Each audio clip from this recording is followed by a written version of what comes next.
Assalamualaikum warahmatullahi wabarakatuh. Perkenalkan, nama saya Kifayatul Ain dari jurusan Hukum Ekonomi Syariah kelas C semester 4. Video ini dibuat untuk memenuhi ujian akhir semester mata kuliah Fikih Muamalah 2 yang diampu oleh Bapak Zulfikar Hafiz, MH. Dalam video ini saya akan membahas tentang teori dan hukum audit dan pengawasan dalam perspektif hukum Islam. Di mana audit sendiri berasal dari kata audrey yang artinya mendengar. Audit dapat dikatakan pemeriksaan karena pemeriksaan sendiri merupakan kegiatan menyerap, mengelola, dan merespon data yang dilakukan oleh pihak yang dapat dipercaya dan disampaikan kepada pihak yang berkepentingan untuk ditindaklanjuti. Dalam pengawasan tentu diperlukan seorang auditor yang bertugas memeriksa, mengevaluasi, menyajikan pendapat atas laporan yang diaudit sesuai proses yang dilakukan secara sistematis. Adanya pengawasan agar menjamin terlaksananya sebuah kegiatan dengan konsisten sehingga tujuan pengawasan itu dapat tercapai dengan baik. Audit syariah dapat diartikan sebagai suatu proses untuk memastikan bahwa aktivitas-aktivitas yang dilakukan oleh institusi keuangan Islam tidak melanggar syariah. Seperti pada Quran Surat Al-Hujurat ayat 6 yang menunjukkan pentingnya pemeriksaan secara teliti atas sebuah informasi karena bisa menjadi sebuah musibah atau bencana. Secara singkat, proses audit syariah terdiri dari 3 tahapan. Yang pertama itu ada perencanaan, yang kedua pengujian, dan yang ketiga ada pelaporan. Dalam LKS atau Lembaga Keuangan Syariah Standar Auditing AAOIFI atau Accounting and Auditing Organization for Islamic Financial Institution mencangkup 5 standar, yaitu tujuan dan prinsip atau objective and principle of auditing. Yang kedua ada laporan auditor atau auditor's report. Yang ketiga ada ketentuan keterlibatan audit atau terms of audit engagement. Kemudian yang keempat ada lembaga pengawas syariah atau Syariah Supervisor Board. Yang kelima yaitu tinjauan syariah atau Syariah Review. Nah, untuk prosedur audit secara umum itu sendiri antara lain yang pertama ada prosedur analitis atau mempelajari dan membandingkan data yang memiliki hubungan. Kemudian yang kedua ada menginspeksi atau pemeriksaan dokumen, catatan dan pemeriksaan fisik atas sumber-sumber berwujud. Kemudian setelah itu ada mengkonfirmasi atau pengajuan pertanyaan pada pihak internal ataupun eksternal untuk mendapat informasi. Kemudian yang keempat yaitu menghitung dan menelusur dokumen. Dan yang terakhir mencocokkan ke dokumen.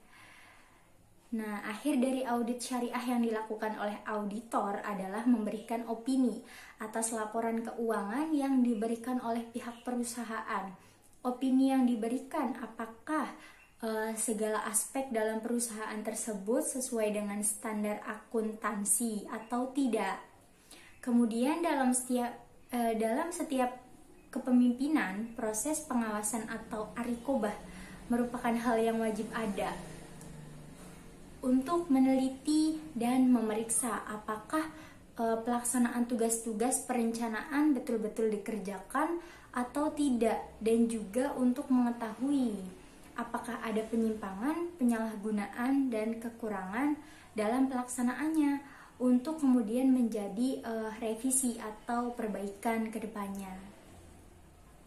Tujuan dari pengawasan yakni untuk mengendalikan kegiatan agar sesuai dengan rencana yang telah ditetapkan, sehingga hasil pelaksanaan pekerjaan diperoleh secara efisien dan efektif sesuai dengan rencana yang telah ditentukan dalam program kegiatan. Sedangkan untuk fungsinya yakni untuk mengukur dan mengkoreksi kinerja seseorang dan memastikan bahwa tujuan organisasi dan rencana yang didesain telah dilaksanakan. Karena itu, diwujudkan dalam 3 pilar pengawasan. Yang pertama itu ketakwaan individu, di mana seluruh anggota perusahaan akan dibina agar menjadi manusia yang bertakwa. Kemudian ada pengawasan anggota, karena sebuah organisasi merupakan kerjasama tim, maka keberlangsungan organisasi itu akan selalu dalam pengawasan anggotanya. Dan yang terakhir ada penerapan aturan. Dalam organisasi harus ditegakkan dengan aturan main yang jelas dan transparan yang tidak bertentangan dengan syariah. Adapun jenis-jenis pengawasan terdiri dari 3 jenis, yaitu pengawasan internal dan eksternal, di mana internal yang dapat dilakukan orang atau badan yang ada dalam lingkungan atau unit organisasi yang bersangkutan. Nah, jika eksternal itu berarti pemeriksaannya dilakukan oleh unit pengawasan yang berada di luar unit organisasi yang diawasi. Kemudian ada pengawasan preventif, yaitu pengawasan yang dilakukan terhadap suatu kegiatan sebelum kegiatan itu dilaksanakan. Dan represif, di mana pengawasan yang dilakukan terhadap suatu kegiatan setelah kegiatan itu dilakukan. Kemudian yang terakhir ada pengawasan aktif.